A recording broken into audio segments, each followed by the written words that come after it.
When I worked in McDonald's, I became working class. Oh, okay. Everyone's like, yes, yeah, we're all going through something similar, actually. Kemi. Knives are out for Kemi, guys.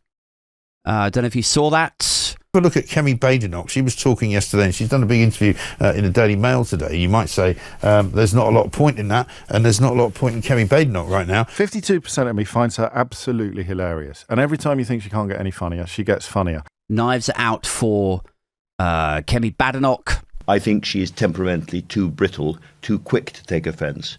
Conservative Party leader of the opposition. Guys, who pipped Jenrick to the post because too many of James Cleverly's supporters loaned their votes to her, reportedly, allegedly, etc., etc. So then he got knocked out, and it ended up being her and Jenrick. Like, they all messed it up. Like, it should have been James Cleverly that was the leader of the Conservative Party in this period. They messed it up. If it weren't for the backroom deals and the favours, the promises, I'll make you Home Secretary if you back me. If it wasn't for all of that, would have been James Cleverly that was the Tory leader throughout this period. If there was any integrity in the Tory leadership process, it would have been the Rohypnol joke shithole constituency guy. We was robbed of old Jimmy Dimley, the guy who called the Rwanda scheme batshit, but then went on to take the job. Its chief thing was to try to deliver the thing that he previously called batshit. Which, look, I'm not judging, guys, dear listeners, dear viewers, not judging at all. Because like many men, I've had my own experiences where I label something as crazy and then ultimately end up pursuing it. But anyway, what was I talking about? Right, yes, Kemi Badenoch. James Cleverly getting ejected from the leadership, and so that's why we've ended up with Kemi, right?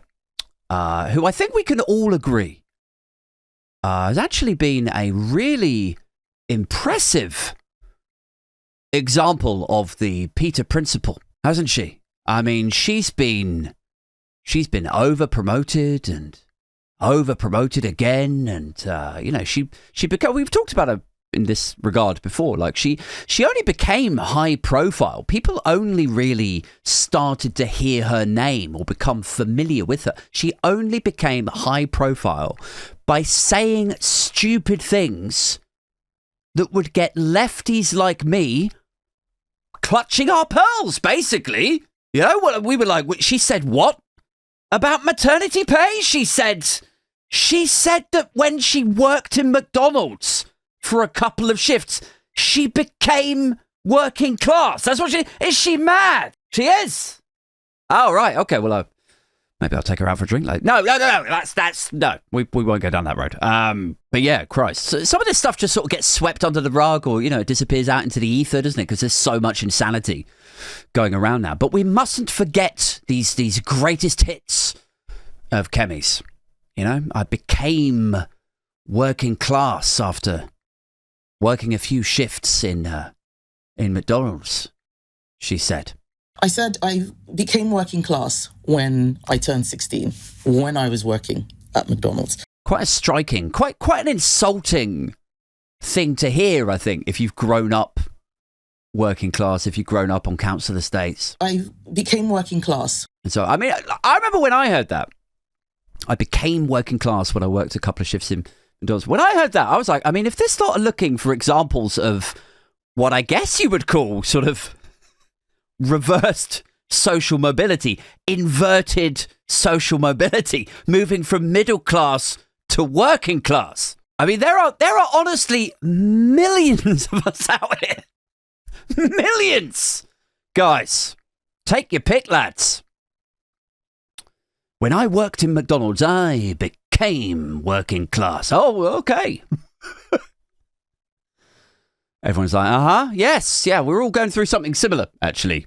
Kemi, so it's like 30-year-old men on 50k salaries that can just about afford their London rent and a trip to Lidl who are going through a similar vibe, Kemi. It's like, when I voted Tory, I became working class. Just another